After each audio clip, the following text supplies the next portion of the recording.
यदिदं मनसा वाचा चक्षुभ्यां श्रवणादिभिः नश्वरं गृह्यमाणं च नश्वरं गृह्यमाणं विद्धि माया मनोमयम्। यदिदं मनसा वाचा, जो कुछ मन से सोचा जाता है, वाणी श्रवण नेत्र आदि इंद्रियों से अनुभव किया जाता है, वह सब नाशवान है, मन का विलास है, माया मात्र है। ये श्रीमद् भागवत का 11वें स्कंद का 7वां अध्याय का एक श्लोक है। श्रीमद् भागवत 11वां स्कंद 7वां अध्याय का ये श्लोक है। इसी अर्थ का तुलसीदास जी ने अपनी भाषा में कहा है, देखिए सुनिए गुनिए मन माही, मोह मूल परमारथ नाही। देखिए सुनिए गुनिए मन माही, मोह मूल परमारथ नाही। जो कुछ देखने में आता है, सुनने में आता है, मन के विचार में आता है, बुद्धि के निर्णय में आता है, इंद्रियों की पकड़ में आता है, समाज की जकड़ में आता है, जो कुछ दिखता है सब अज्ञान से सच्चा भासता है, बाकी सब स्वप्न है, सब स्वप्न मात्र है, मोह मूल है। अपने स्वरूप का पता नहीं, उसलिए जीव बेचारा भटक भटक के इसी में जीवन गंवा देता है। लेकिन समझदार लोग समझते कि शरीर की नश्वरता क्या है, बुढ़ापा आने के पहले ही जवानी को विषय भोग में न गिराकर परमात्मा में लगा देते हैं। आग लगने पर कुआं खोदते नहीं, पहले से ही कुआं तैयार कर देते हैं। कहां से आएगी सारी रात दूसरों की नींद खराब होगी, लोग बोलेंगे बूढ़ा मर जाए, उसके पहले वो अहंकार को मार देता है, वासना को मार देता है। चेहरे पे झुर्रियां पड़ जाएगी, चेहरा बद्दा हो जाएगा, उसके पहले वो अपना असली चेहरा देख लेता है। माल सफेद होने के पहले ही वो अपना हृदय को स्वच्छ कर लेता है। पोपचे ढीले पड़ जाते हैं, आंखों से आंसू बहने के कारण आंखें भी बीभत्स हो जाती है। वक्षस्थल मरे हुए ढोर के चमड़े जैसा हो जाता है बुढ़ापे में। शरीर के जो मल विसर्जन के स्थान है, वो भी अपना धर्म छोड़कर निस्तेज हो जाते हैं, दस्त लग जाते हैं, अजीर्ण हो जाता है, अनिद्रा का रोग हो जाता है बुढ़ापे में। मित्र संबंध और संबंधी और अपने सब पराये होने लगते हैं। उसके पहले वो परमात्मा का हो जाने की कोशिश करता है। जो सूज्ञ है, जो समझो है, वो समझता है कि सब 4 दिन का चुटका मात्र है, देखने भर कोई मित्र है, देखने भर को पत्नी और पति है। ये सारा संसार स्वप्न की नाई बहा जा रहा है।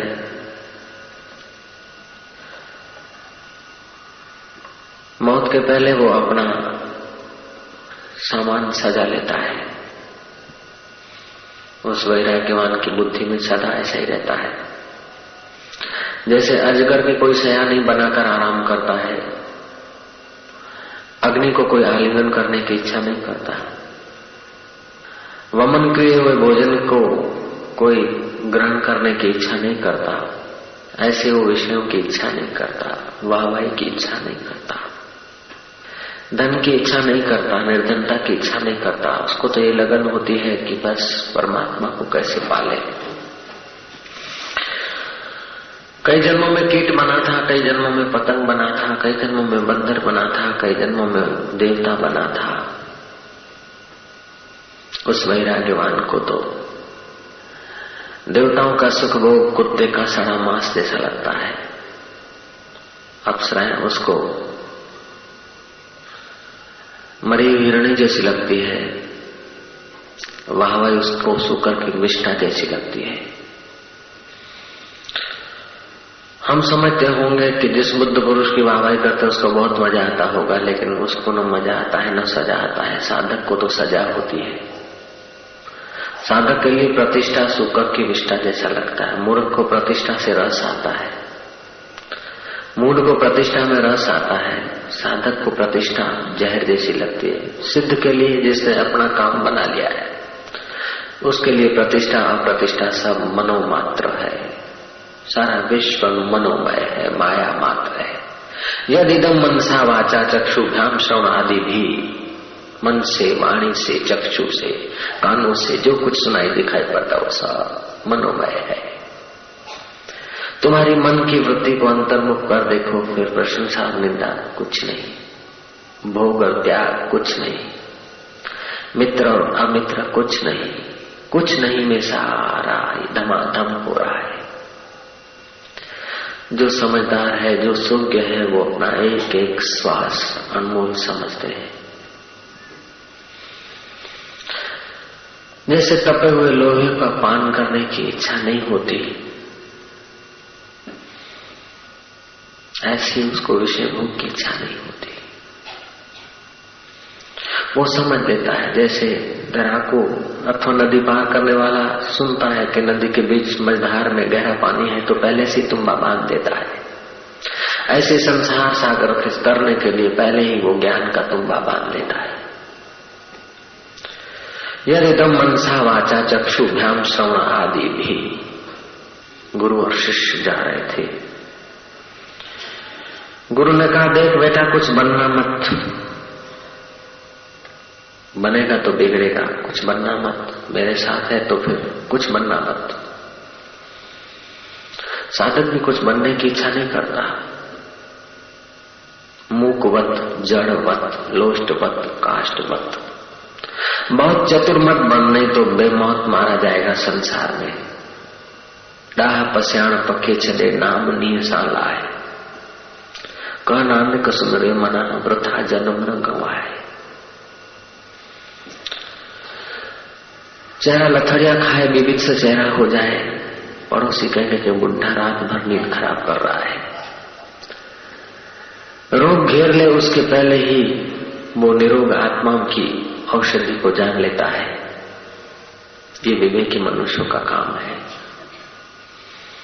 लोग कंधे पे पहुंचा है उसके पहले ही वो अपने मन को आत्मा में पहुंचाने का यत्न करता है। मित्र मुंह मोड़ ले उसके पहले ही वो अपना मुंह परमात्मा की तरफ मोड़ लेता है। बेटा तो सावधान रहना, कुछ बनना मत, सतर्क रहना। लेकिन बनने की पुरानी आदत है।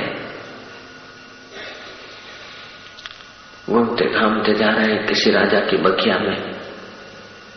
राजा सैलानी था, हवा खाने को आता था, अपने कमरे में आराम करता था। अलग अलग कमरे बने थे सिचुएशन देखने के लिए। बाहर का सिचुएशन के लिए राजा आता था, भीतर का सिचुएशन उसे पता नहीं। शिष्य एक कमरे में सो गया जाकर, गुरु दूसरे कमरे में सो गए। राजा घूमता आया, देखा कि मेरे कमरे में कौन सो गया है। नौकर ने पूछा, है कौन है? तो शिष्य ने कहा कि मैं साधु। सिपाही ने उठाकर एक थप्पड़ रख दी कि साधु है? कैसा साधु है? राजा साहब के पलंग पे सो गया आके, राजा के घर में घुस गया बिना पूछे। कैसा तू साधु? साधु है और फिर भी पलंग पे सोने का शौक नहीं गया। साधु है फिर तू आराम चाहता है। कान खींच के 2-4 थप्पड़ रख दिए और भगा दिया। घूमते घामते राउंड मारते हुए दूसरे कमरे में पहुंचे, देखा कि वहां भी कोई सोया हुआ है। वजीर ने पूछा, कौन हो? बाबा ने कोई जवाब नहीं दिया। वजीर पूछता भया, आखिर हिलाया तो वो बाबा आंखें मचलता हुआ उठा। पूछा, कौन हो? बाबा चुप। राजा ने कहा, इनको डांटो मत, ये कोई सिद्ध महात्मा मालूम होते हैं। राजा ने उनका आदर किया, प्रणाम किया।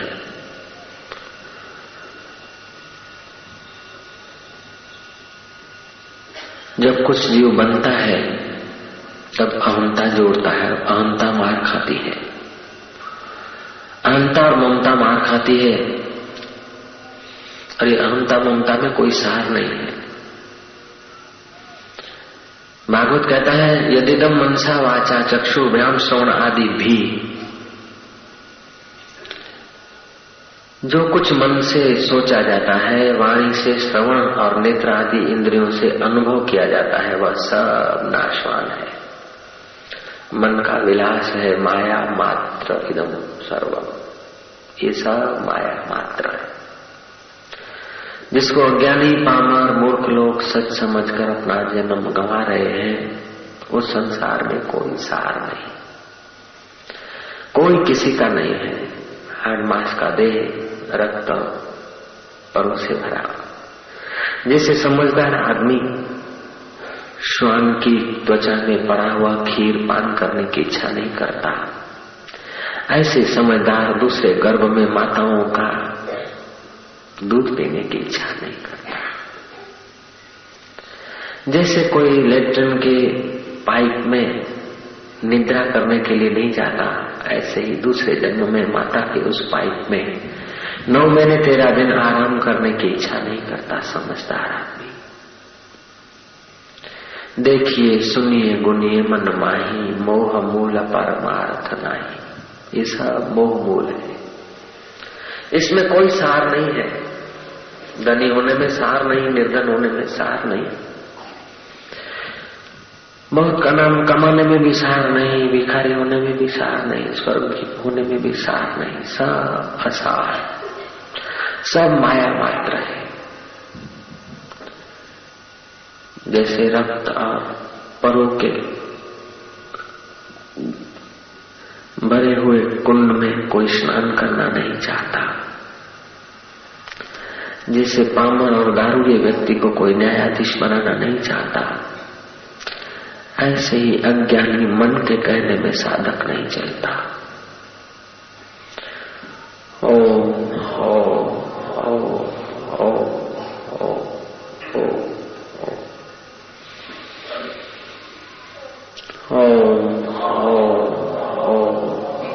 श्री कृष्ण का वचन है कि उद्धव, जैसे भभकते हुए तिनकों में कूदने की इच्छा नहीं की जाती, ऐसे ही समझदार इंद्रियों के भोग में नहीं कूदता, वो अपने इंद्रियों को अंतर्मुख करता है। अपने इंद्रियों को अंतर्मुख करके मन को परमात्मा शांति में डुबाकर मेरे से अचल हो जाता है।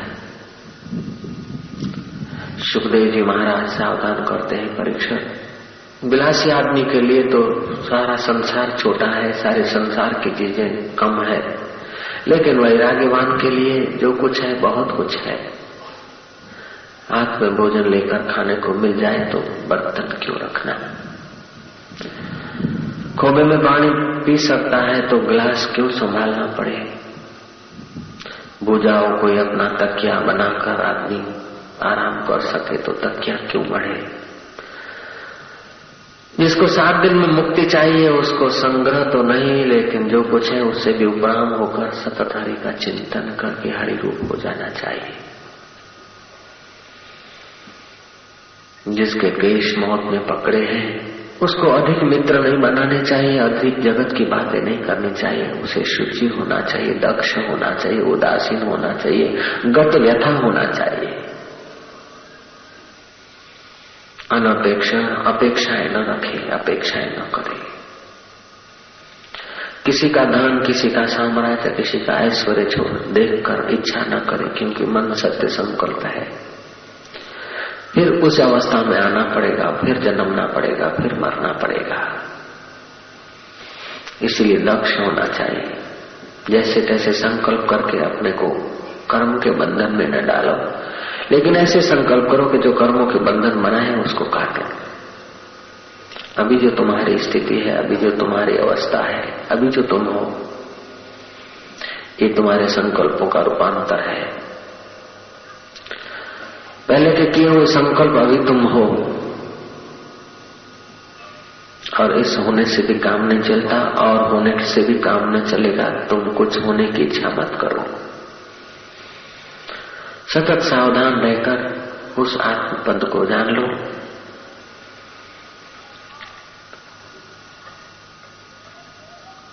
जैसे समझो आदमी समुद्र का जल पीने की इच्छा नहीं करता, ऐसे ही समझो आदमी इंद्रियों के भोग की इच्छा नहीं करता।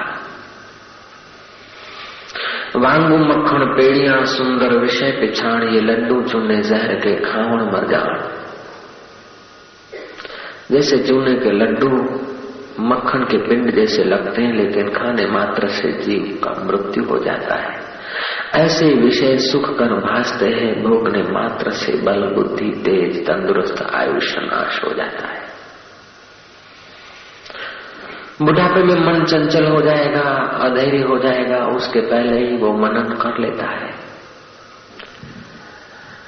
बुढ़ापे में टांगे स्थिर हो जाएगी, उसके पहले ही वो यात्रा स्थान की यात्राएं कर लेता है। बुढ़ापे में कान बहरे हो जाएंगे, उसके पहले ही वो ब्रह्म विद्या सुन लेता है। बुढ़ापे में आंखों की रोशनी मारी जाएगी, उसके पहले ही वो महात्मा पुरुषों का दर्शन पर्शन करके आत्म शांति पा लेता है।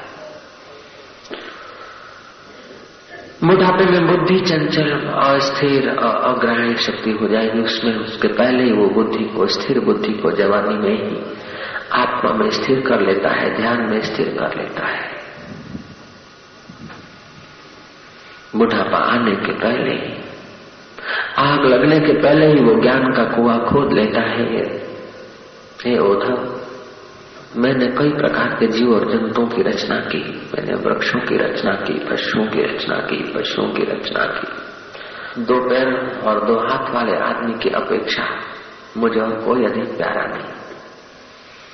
उसी को आत्मज्ञान पाने का अधिकार मिला है, उसी को मनुष्य जन्म सफल करने का अधिकार मिला है। उद्धव, विषय सुख तो और योनियों में बड़े सुविधापूर्ण मिलते हैं। खाना पीना, बच्चों को पैदा करना, दुख आए तो घबराना और सुख आए तो पूछ हिलाना, ये तो कई जन्म के पामर जीव कर लेते हैं। जैसे सूकर नाली में खुश होता है, ऐसे ही अभागे आदमी विषय भोग में खुश होते हैं, हा हा हो हो में अपना जन्म गंवाते हैं। उनको अच्छी कथाएं रुचती नहीं, उन अभागों को अच्छी कथाओं में समय नहीं मिलता। लेकिन मेरा जो प्यारा भक्त है, जिसके पास विवेक है, वो साधु पुरुषों को खोज लेता है, निरभिमानी होकर उनके चरणों में प्रणाम करके अपना पाप और संताप निवृत्त करता है। उद्धव,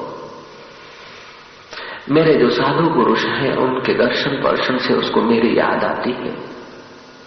मेरे जो संत पुरुष हैं, उनके हृदय के अनुभव युक्त वचनों को वो अपने हृदय के वचन बना लेता है।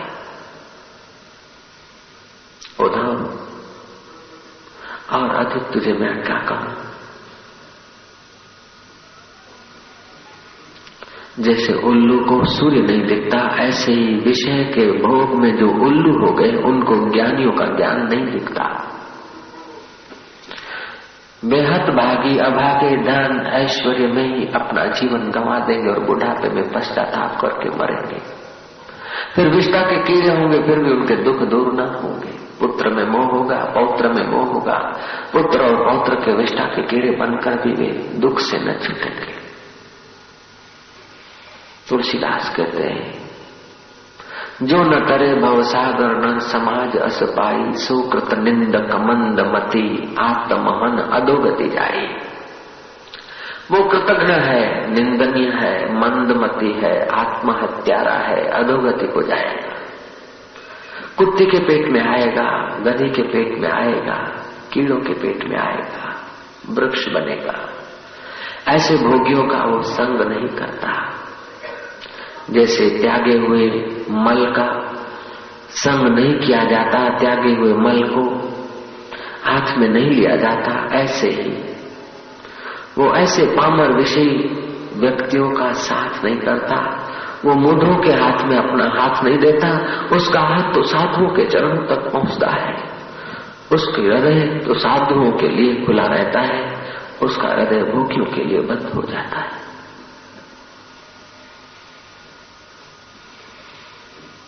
लेकिन जो अभागे लोग हैं, ये वैराग्य की बात सुन के ही भाग जाते हैं। हे उद्धव, जिनके पाप बहुत है उनको ज्ञान और वैराग्य की बात का पता ही नहीं चलता।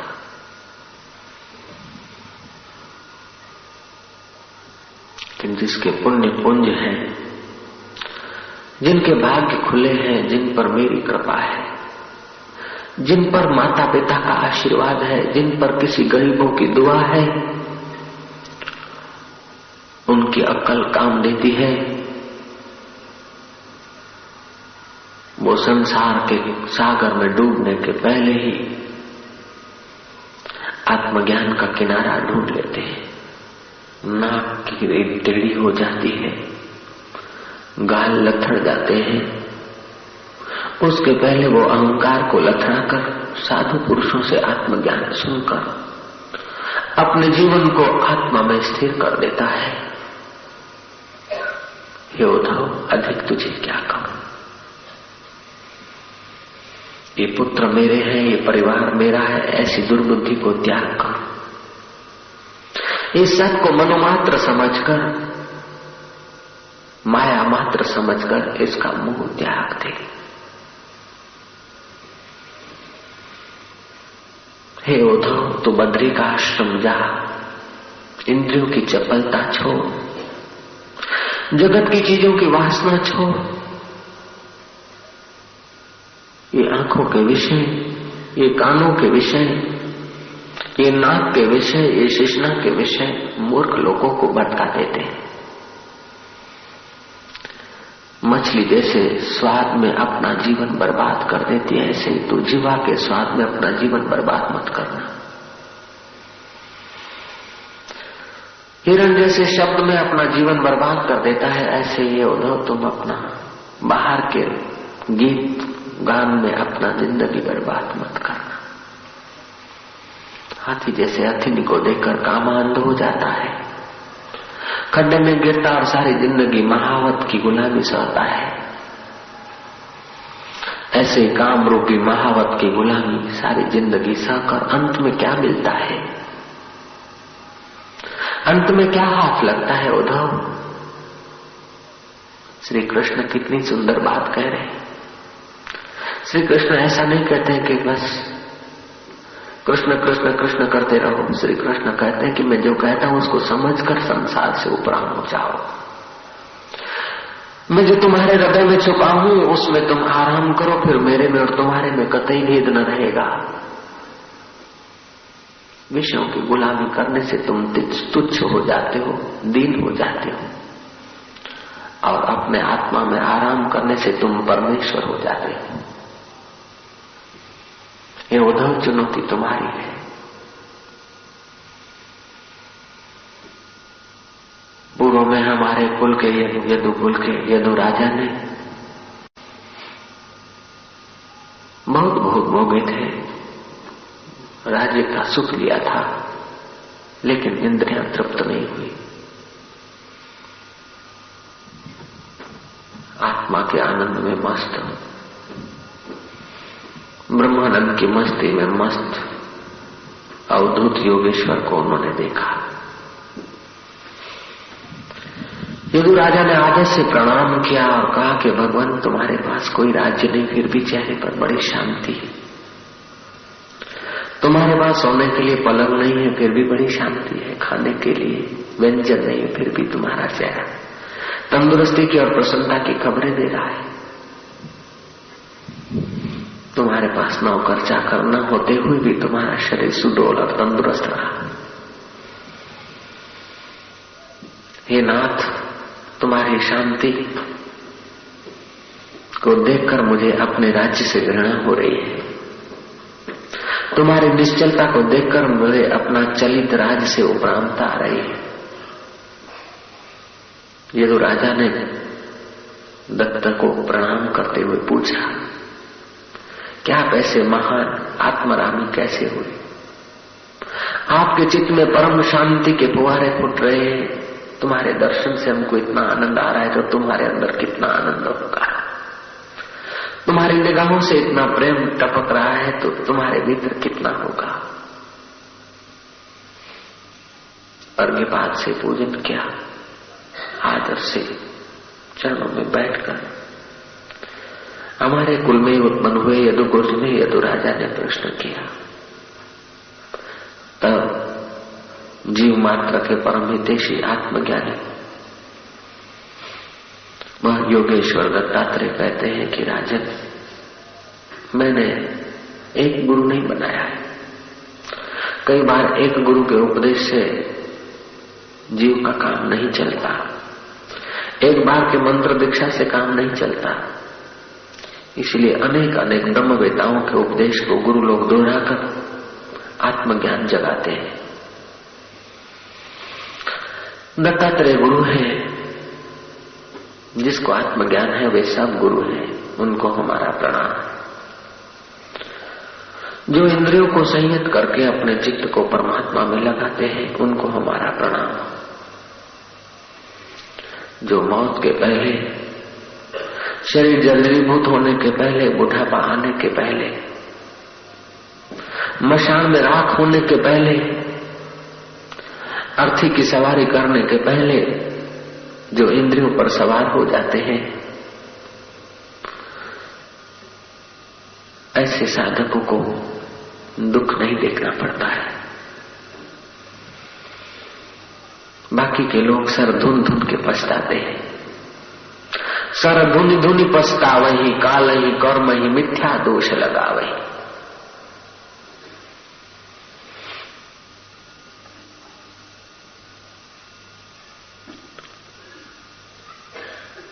दत्तात्रेय कहते हैं, हे यदुराजा, मैंने पृथ्वी को गुरु बनाया है। पृथ्वी को कोई खोदता है, कोई कितना ही अनिष्ट करता है, कोई कितना ही हरकत करता है, लेकिन पृथ्वी में धैर्य है। सब अपनी अपनी धारणा और मान्यता के अनुसार व्यवहार करता है। ऐसे मैंने अपने चित्त को पृथ्वी की नहीं अचल कर दिया।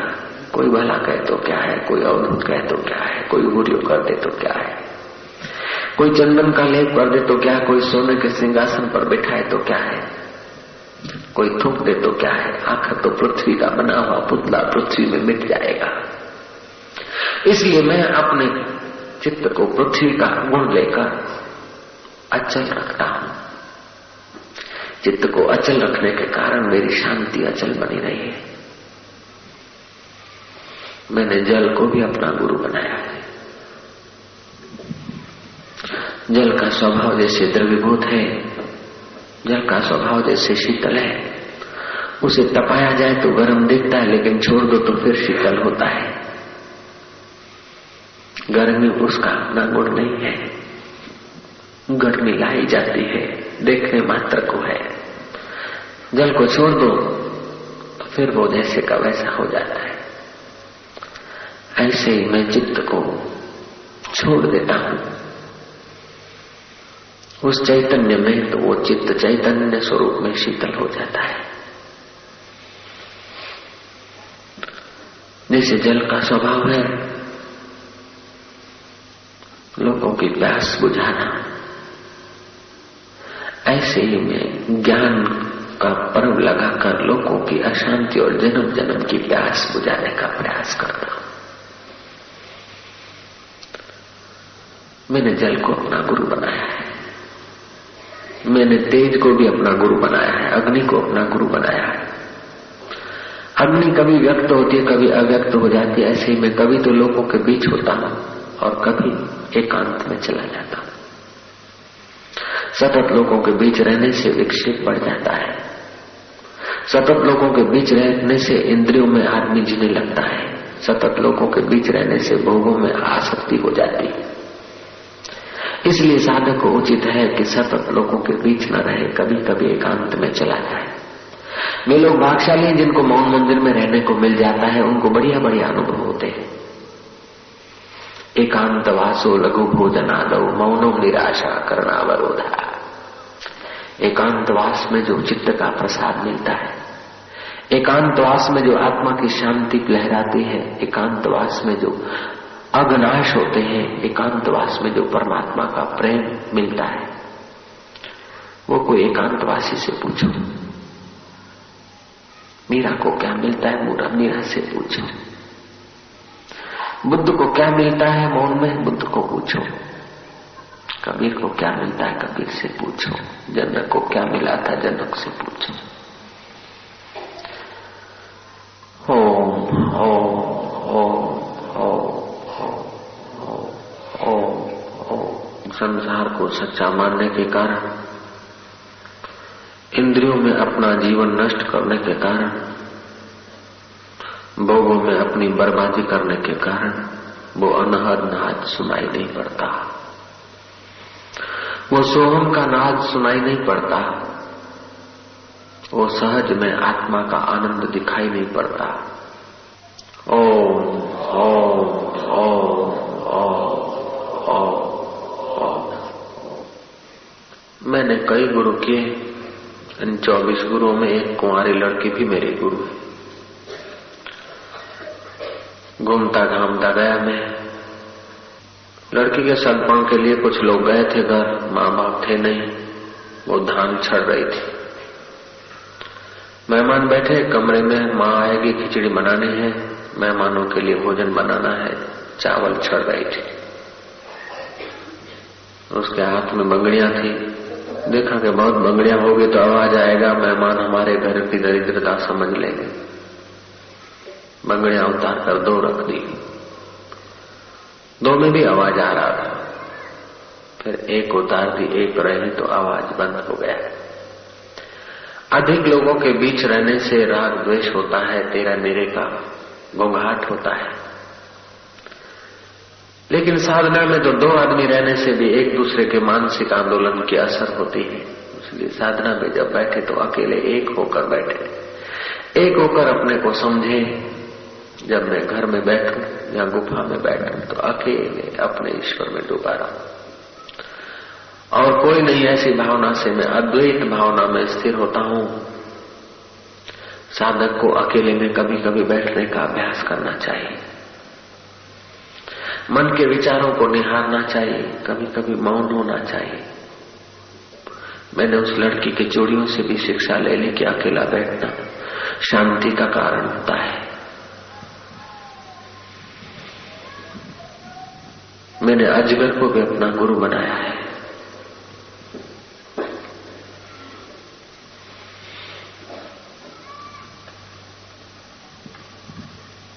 मैंने मछली को भी अपना गुरु बनाया है। मैंने पतंग को भी अपना गुरु बनाया है। मैंने मधुमक्खी को भी अपना गुरु बनाया है। राजन,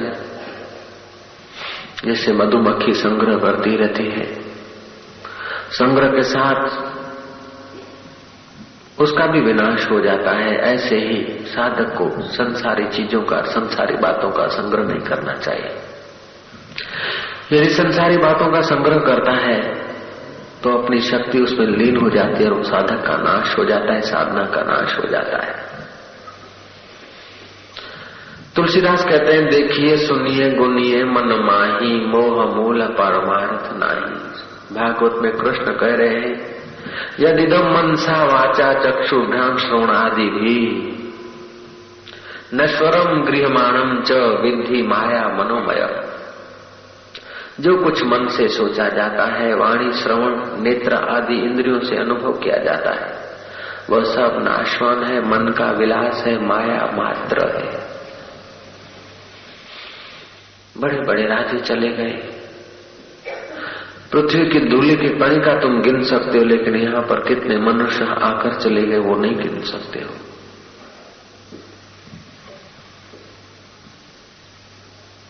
सम्राट अपना नाम जिन कीर्ति स्तंभों पर स्वर्ण अक्षरों से लिखकर गए, वे कीर्ति स्तंभ भी जर्जरीभूत होकर नष्ट हो गए। कुतुब मीनार बनाकर जो लोग अपनी यश चाहते थे, उन लोगों की हड्डियां भी नहीं मिल रही है। अब तो कुतुब मीनार भी चलने को है।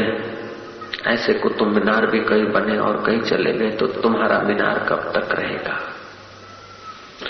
तुम्हारा ये देह रूपी मीनार गिरे उसके पहले ही तुम अपनी वासनाओं को परमात्मा के चरणों में गिराकर परमात्मा के हो जाओ। सुखदेव जी महाराज परीक्षक को कहते हैं, राजन, भोगी मनुष्य के लिए तो बहुत सारे भोग हैं, लेकिन साधक के लिए तो बहुत समय है। खटवांग राजा को एक मुहूर्त में ज्ञान हो गया, तेरे लिए तो 7 दिन है। 7 दिन में मोक्ष होना कोई कठिन बात नहीं है, लेकिन इंद्रियों को अंतर्मुख करके मन को परमात्मा में डुबा दे तो 7 घड़ियों में भी मोक्ष हो सकता है।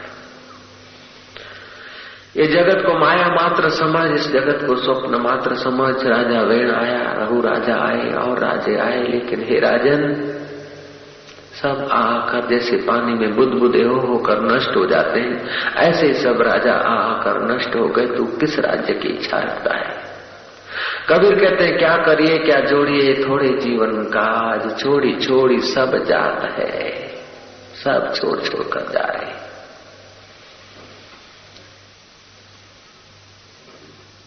मैंने सरब को भी अपना गुरु बनाया है। सरब जैसे दूसरे के बिल में जी लेता है, ऐसे साधक भी दूसरे के मकान में, दूसरे के आवास में जी ले। बड़े आवास बनाने की चिंता न करें।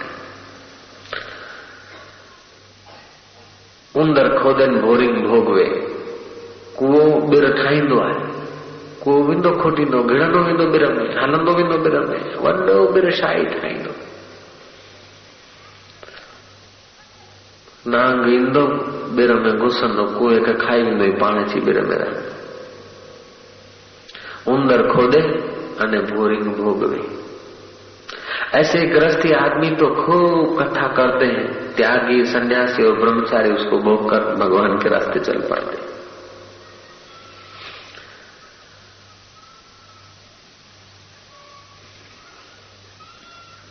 संग्रह अधिक अच्छा नहीं, ये मोक्ष पथ में आड़ है, कैसे भला तू भग सके सिर पर लदा जो भार है।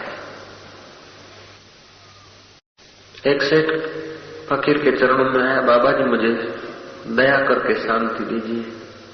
संत दयालु होते, कृपा निधान होते हैं। बाबा ने कहा, शांति तो तेरा स्वभाव है, शीतलता तेरा स्वभाव है। तो नहीं महाराज, मैं बहुत दुखी हूं। उसने सब दुखड़े सुना दिए। बाबा ने देखा कि बड़ा बीमार है, क्या किया जाए। बाबा ने कहा, यदि परमात्मा का दर्शन करना है, शांति पानी है, सुख पाना है, तो मेरे साथ घूमने चलना कल को। बोले महाराज, संतों के साथ एक कदम उठाना भी अच्छा है, मेरे सौभाग्य होंगे, मैं चलूंगा आपके साथ। दूसरा दिन सुबह हुआ, महाराज और सेठ दोनों चल पड़े घूमने के लिए। सामने पहाड़ी दिखाई दे रही है। महात्मा ने कुछ कंकड़ और पत्थर इकट्ठे किए, पोटला बांधा। सेठ जी को कहा कि जरा उठा चल। सेठ जी ने पोटला सिर पर लिया, चलते भाई। थोड़ा सा ही चलने पर सेठ का तो अभ्यास भी नहीं था, पोटला भारी था। बोला, बाबा जी तो आप तो तेजी से चाह रहे हैं, मैं तो नहीं चल सकता। थोड़े पत्थर कम कर दिए। बोले, हाँ अब जरा ठीक है, थोड़ा सा एहसास हुआ। और चले, फिर भी बोझा लग रहा है, तो और थोड़े गिरा दो और ऊपर चले। बोले, बाबा जी ज्यों ज्यों ऊपर जाते हैं त्यों ज्यों थोड़ा भी ज्यादा लग रहा है, ज्यों ज्यों ऊंचे चढ़ते हैं त्यों थोड़ा भी ज्यादा लग रहा है, और जो जो आदमी नीचे होता है तो ज्यादा भी थोड़ा लग रहा है। जो जो आदमी नीचे के केंद्रों में होता है, जो जो हल्की बुद्धि का होता है, जो बहुत सामग्री होते हुए भी उसे संतोष नहीं होता, और जो जो ऊपर उठता है परमात्मा के तरफ, जो थोड़ी सामग्री होते भी उसको बहुत सारी लगती है और बोझा लगता है। बोले, ले चल। चलते चलते आधे से कुछ ऊपर उठे और सेठ बोलता कि बाबा जी ये भी नहीं उठ रहे। बाबा ने कहा, और कम कर दे। आखिर जब शिखर की करीब करीब पहुंचना था, देखा कि ये छोटा सा पत्थर भी अब तो बोझा देख रहा है, फेंको उसको। बाबा फेंका, हाश हल्के हो गए और जल्दी पहुंच गए। बाबा ने कहा, बस ऐसे ही है, शांति को पहुंचना है तो बस छोड़ दे इच्छाओं को, वासनाओं को, मेरे तेरे को। जो जो छोड़ता जाएगा त्यों हल्के फूल की नहीं तो परमात्मा के द्वार तक पहुंच सकता है। भगवान कृष्ण उद्धव को कह रहे हैं, दत्त यदु राजा को कह रहे हैं, कबीर सलूका मलूका को कह रहे हैं, मैं तुमको कह रहा हूं, वही की वही बात है।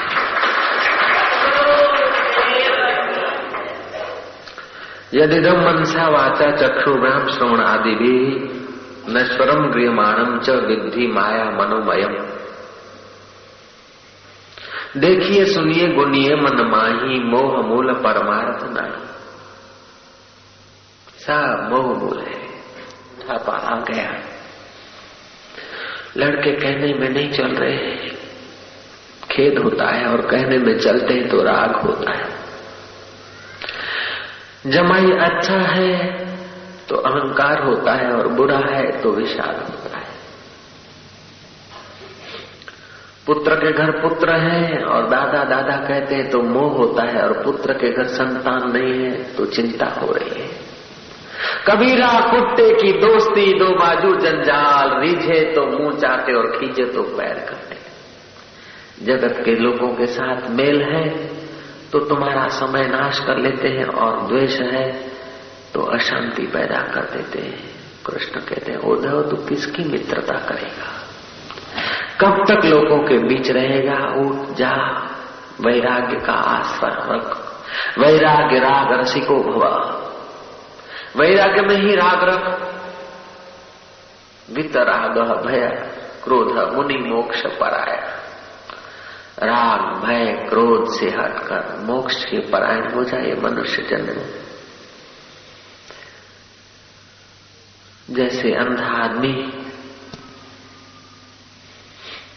आंखों में शूल नहीं भोंकना चाहता, ऐसे अज्ञानी विषयों के शूल नहीं भोंकना चाहते फिर भी भोंक रहे। जैसे कोई आदमी अपनी आंख में भाला भोंकना नहीं चाहता, या कोई समझदार आदमी अपने भोजन में विष नहीं डालना चाहता, ऐसे ये उद्धव जिज्ञासु अपने जीवन में विषयों का विष नहीं डालना चाहता है। दत्त कह रहे हैं कि यदु राजा, मैंने उस सर्प को भी अपना गुरु बनाया। सर्प को भोजन मिलता है तो कर लेता है, नहीं तो हवा पान करके भी पड़ा रहता है गुफा में। यदि ज्यादा चतुराई करके बाहर आता है तो पत्थर और कंकड़ पड़ते और मारा जाता है।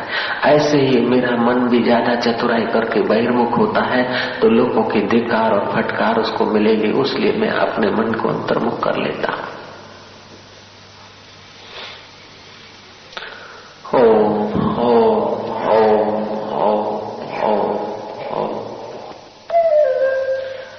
जैसे साइकिल के पहिए निकाल दो तो चलना उसका मुश्किल है, ऐसे ही जीवन से अभ्यास और वैराग्य हटा दो तो फिर प्रभु की यात्रा होना मुश्किल है।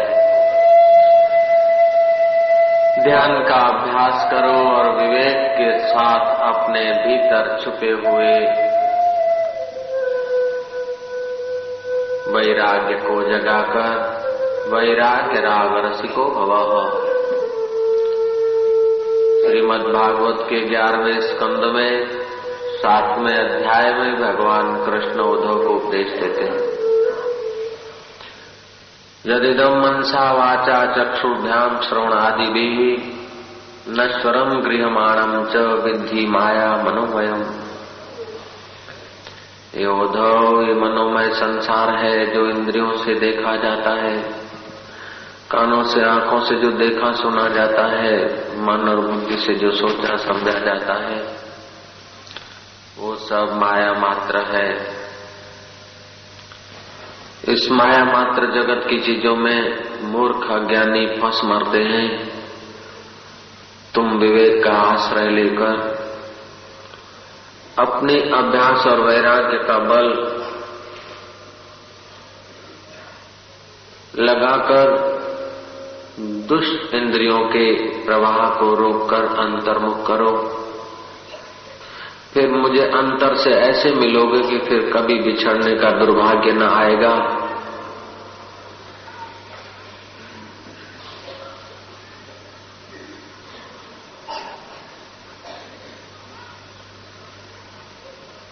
जैसे कोई मुर्दे को आलिंगन करने की इच्छा नहीं करता,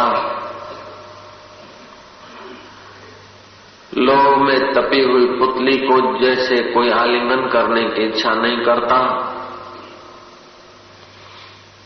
विष वाले भोजन का स्वाद लेने की कोई इच्छा नहीं करता।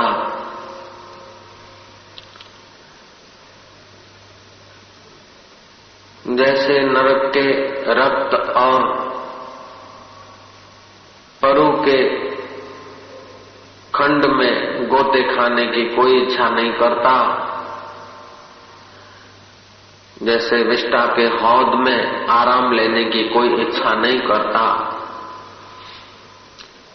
ऐसे ही विषय विष्टा में जो आराम की इच्छा नहीं करता वो जिज्ञासु मुझे जल्दी पा लेता है। जैसे अंधे ड्राइवर की कार में बैठने की पथिक इच्छा करे तो गिर जाता है, मर जाता है,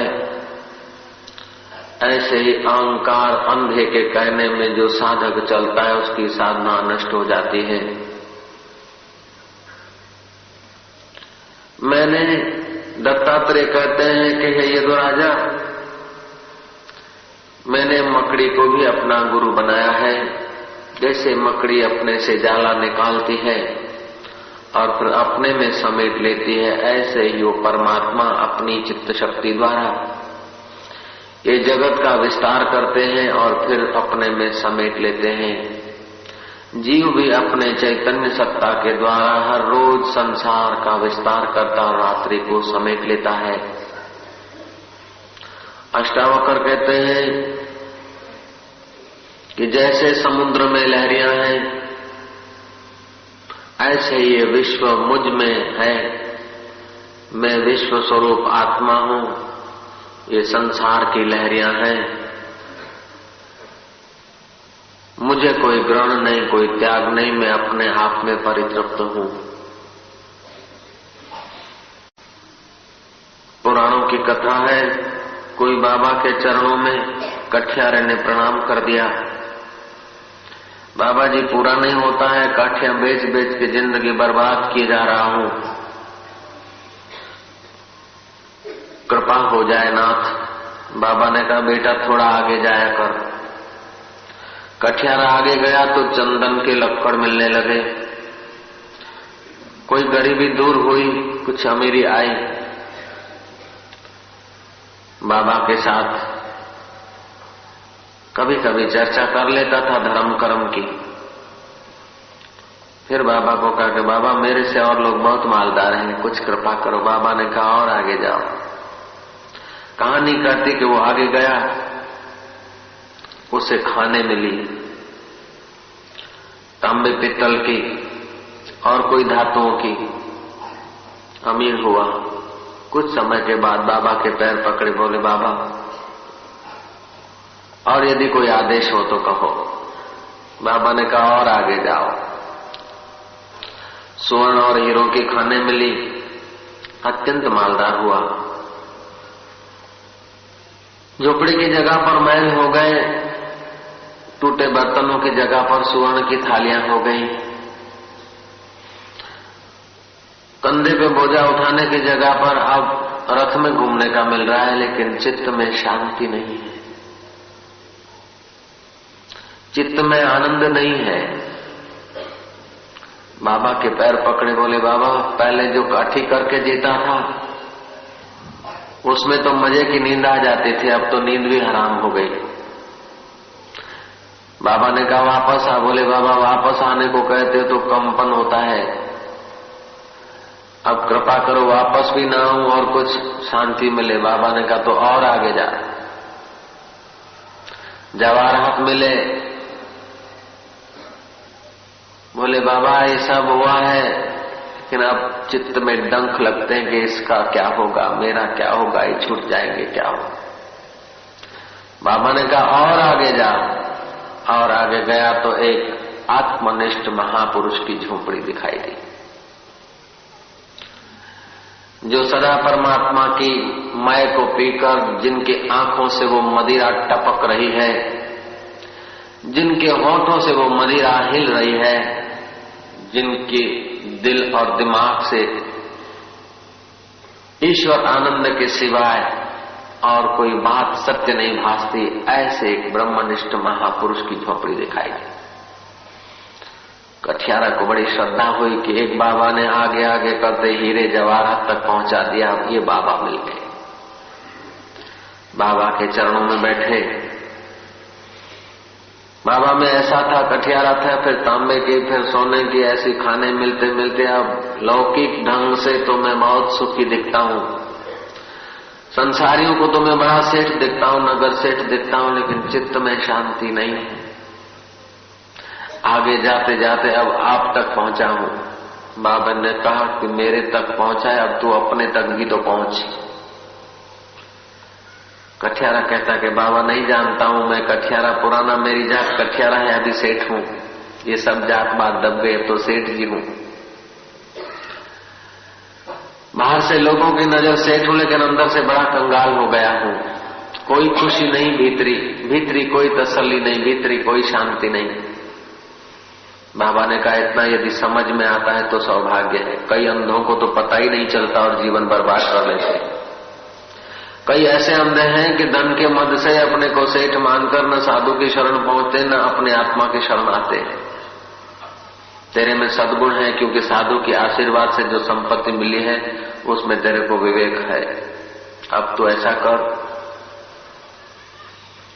थोड़े प्राणायाम कर, थोड़ा नाम संकीर्तन कर, ऐसा चालू कर दे घर में। करते करते फिर मेरे पास आया करना। उसने ऐसा किया, कुछ दिन बीते। अन्नमय कोश से कुछ अंतर की यात्रा हुई प्राणमय कोश में। जब प्राणमय कोश में यात्रा हुई, बाबा ने सामने बिठाकर थोड़ा ध्यान कराया और संप्रेक्षण शक्ति का धक्का लगा दिया। प्राणमय कोश में जो स्थिति थी वो मनोमय कोश में चला गया। ध्यान करता है तो मन की बड़ी शांति महसूस हुई, बड़ा आनंद आता है। आंखों से हर्ष के आंसू टपक रहे हैं, चित्त धन्यवाद से भर गया है। बोलने की इच्छा नहीं होती, देखने की इच्छा नहीं होती, निहारने की इच्छा नहीं होती, घर जाने की भी इच्छा नहीं होती। इतना अद्भुत माल पाया है कि जिसका बयान नहीं। बाबा के तरफ देख के फिर अपनी आंखें बंद कर लेता है। बाबा समझ गए कि ये मनोमय कोश और आनंदमय कोश के करीब करीब पहुंच गया, परमात्मा के निकट की यात्रा के काबिल हो गया है। बाबा ने कहा कहो कैसा है, और कुछ खान चाहिए, हीरे चाहिए, जवाहरात चाहिए? बोलता है बाबा कुछ चाहिए तो गदाई है, कम चाहिए तो खुदाई है, और कुछ न चाहिए तो शहंशाही। अब तो कुछ नहीं चाहिए, बस हो गया, सब देख लिया। मैंने अपने को ही ठगा। हीरे और मोती तो नहीं बहारे, अपने कर्मों को ही मैंने बुहारा। स्वर्ण के बर्तनों में मैंने भोजन नहीं किया बाबा, इन बर्तनों ने मेरा भोजन कर लिया। बाल सफेद हो गए, चेहरे पे झुर्रियां पड़ गई, मौत करीब है। बहुएं और बेटे सोचते हैं कि कब मर जाए, जिनके लिए सब कुछ किया वे भी अपने नहीं बाबा। अब तो कृपा करो कि और गहरे में ले जाओ। बाबा समझ गए कि इसके पास विवेक और वैराग्य है। जो कुछ दिखता है उसमें यदि उपरामता आ रही है तो समझ लेना कि आखिरी जन्म है। जो कुछ दिखता है उसमें रुचि हो रही है तो समझना भी बहुत कुछ माताओं के गर्भ में शीर्षासन करना बाकी है, बहुतों पिताओं की शिश्ना से पसार होना बाकी है। गरीब बेचारे धनवान नहीं जानते हैं कि धन से सब कुछ नहीं होता। जगत की विद्या को पढ़कर अभिमानी लोग नहीं समझते कि बाह्य विद्या कोई सहारा नहीं है। सच्चा सहारा तो तुम्हारा अंतर्यामी परमात्मा है। जितने तुम उसके करीब होते हो उतना जगत तुम्हारी अनुकूलता करता है, और जितना तुम उससे दूर होते हो उतना जगत भी तुम्हें ठुकराता है। जीसस जितना आत्मा के करीब थे उतना लोगों ने उनको पूजा। जब लोग संपर्क में ज्यादा रहे, आत्मा को पीठ दी। बहुत समय तक, बहुत वर्षों तक लोगों के संपर्क में रहे जीसस अपने देश में गए तो लोगों ने देश को सजाया था, यहूदियों ने। उन्हीं यहूदियों ने मिलकर जीसस को क्रॉस पे चढ़ाया। जैसे मैग्नेट के करीब होता है लोहे का टुकड़ा तो छोटे छोटे कणों को पकड़ रखता है, और जो लोहे चुंबक से दूर हुआ तो छोटे छोटे कण उसको छोड़ देते हैं। ऐसे ही चुंबक का चुंबक तुम्हारा आत्मा, जितना तुम अंतर्मुख होते हो उतना लोग तुम्हें प्यार करते हैं और लोग तुम्हारे करीब होते हैं, और जितना तुम अंतर्यामी को पीठ देकर लोगों के चक्कर में आ जाते हो उतना तुम लोगों से ठुकराए जाते हो। जीसस को क्रॉस पे चढ़ा दिया, उस वक्त जीसस का वचन था कि मेरे प्रभु मैंने तेरा त्याग कर दिया इसलिए मेरे को देखना पड़ता है।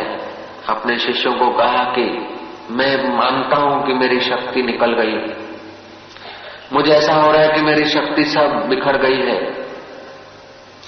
अंत समय पश्चाताप करते जीसस ने उस योग की कला का आसरा लिया और प्राणों को चढ़ा दिया। मूर्खों ने समझा कि ये फांसी लग गई इसको, लेकिन 3 दिन तक उन्होंने प्राण 10वें द्वार जड़ा दिए। बाद में जब उन्हें खोल दिया गया तो छटक गए और कश्मीर में जाकर फिर पुनः अपनी एकाग्रता स्थापित की, और कश्मीर में कई जीसस के रहने के चिन्ह मिलते हैं। ईसाईयत वहां नहीं पहुंची थी, ईसाईयत बाद में शुरू हुई, ईसा उधर पहले पहुंचे थे। वहां का प्रचलित मलहम है ईसा मलहम।